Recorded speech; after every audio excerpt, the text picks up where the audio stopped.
Kalau haus, minum. Kalau lapar, makan. Kalau kepanasan, hidupkan kipas, hidupkan AC. Kalau kedinginan, pakai jaket.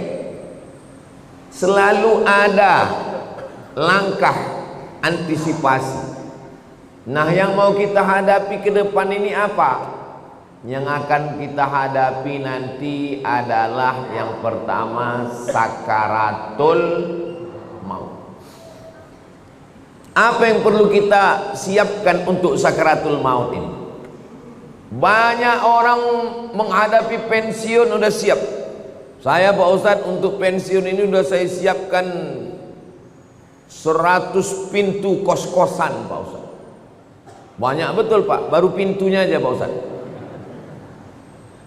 Yakin betul dia malaikat maut itu datang setelah pensiun. Tidak salah, tak ada salahnya orang yang menyiapkan ruko, menyiapkan kos-kosan. Bagus, tidak salah. Itu ikhtiar. Tapi tak banyak yang mempersiapkan untuk sakaratul maut. Siap-siap untuk pensiun, belum tentu jadi. Belum tentu. Bisa jadi sebelum pensiun sudah mati. Tapi mati ini tidak kita siapkan pun pasti mati. Yang paling pasti dalam hidup ini adalah mati. Apa yang kita siapkan untuk sakaratul maut itu? A'udzubillahi minasyaitonir rajim. Innal ladzina qalu rabbuna Allah tsumma istaqamu. Orang yang selalu menyebut Allah kemudian dia istiqamah, tatanazzalu alaihimul malaikah, turunlah malaikat waktu dia mau sakaratul maut, waktu ruhnya mau keluar dari jasad, turun 2 malaikat. Malaikat yang pertama berbisik, alla takhafu, jangan kau takut. Karena rupanya orang mau mati itu takut. Takut sakaratul maut, takut azab kubur, takut mungkar nakir, takut titian siratal mustaqim, takut hisab, takut neraka, takut. Maka datang malaikat membisikkan, alla takhafu, jangan kau takut. Perasaan yang kedua orang yang sakaratul maut itu, wala tahzanu, jangan sedih.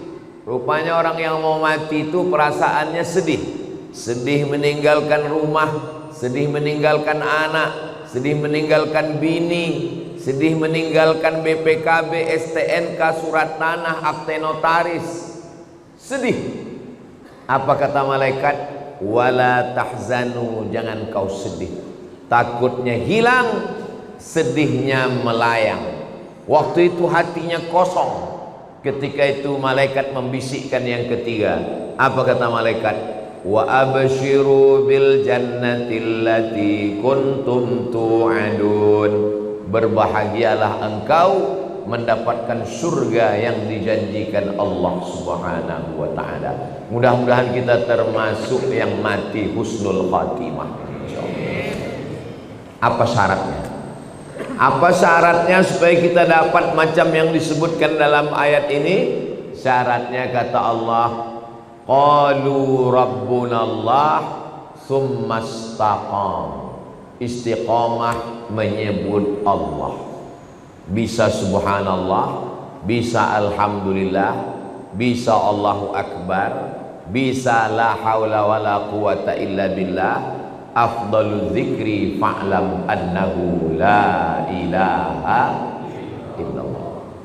Makanya orang kalau dia ikut tarekat Naqsabandiyah, zikirnya Allah Allah Allah Allah Allah Allah Allah Allah Allah Allah. Alladzina yadhkuruna Allah, orang yang menyebut Allah qiyaman, waktu tegak, wa qu'udan, waktu duduk, wa ala junubihim, waktu berbaring. Duduk, tegak, berbaring, selalu mengingat Allah.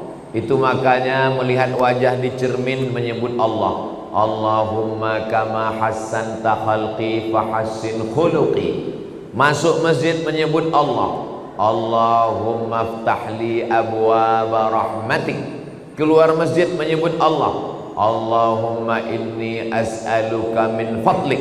Masuk ke WC menyebut Allah. Allahumma inni a'udzubika minal khubuthi wal khaba'is. Mau tidur menyebut Allah. Bismika Allahumma ahya. Yang dibaca, mau tertidur dia. Jadi kalau mau husnul khatimah, jangan berhenti menyebut Allah, Allah, Allah, subhanallah, walhamdulillah, la ilaha illallah, wallahu akbar. Macam mana sakitnya mati itu? Nabi Isra Mi'raj berjumpa dengan yang orang sudah mati beribu tahun.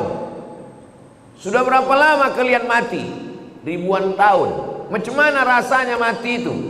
Macam kambing dikuliti hidup-hidup, macam mata kail pancing ditarik dari kulit yang basah, macam tebasan pedang beratus kali di tempat yang sama. Makanya kita selalu berdoa dalam doa selamat, Allahumma hawwin alaina fi sakaratil maut.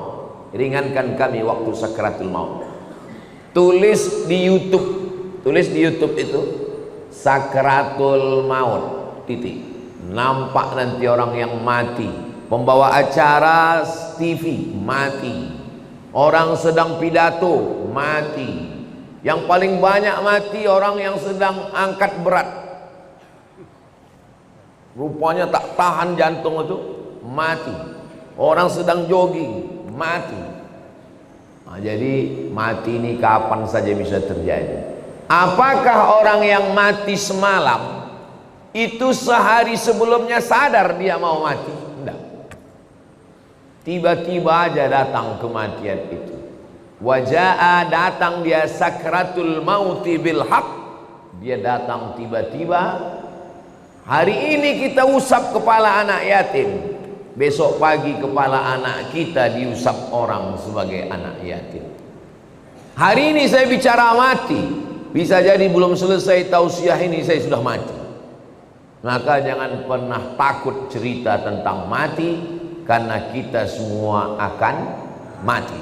Kita sekarang hidup, resiko hidup adalah mati. Takut hidup, takut mati, jangan hidup. Takut mati, jangan hidup.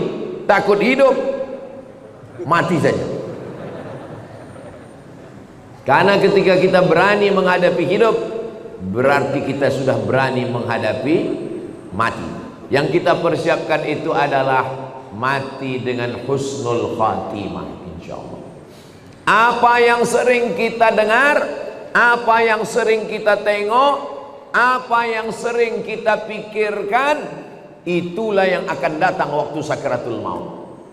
Terlentang kita di masjid ini, maka yang kita tengok adalah alhamdulillah, alhamdulillah, alhamdulillahi rabbil alamin.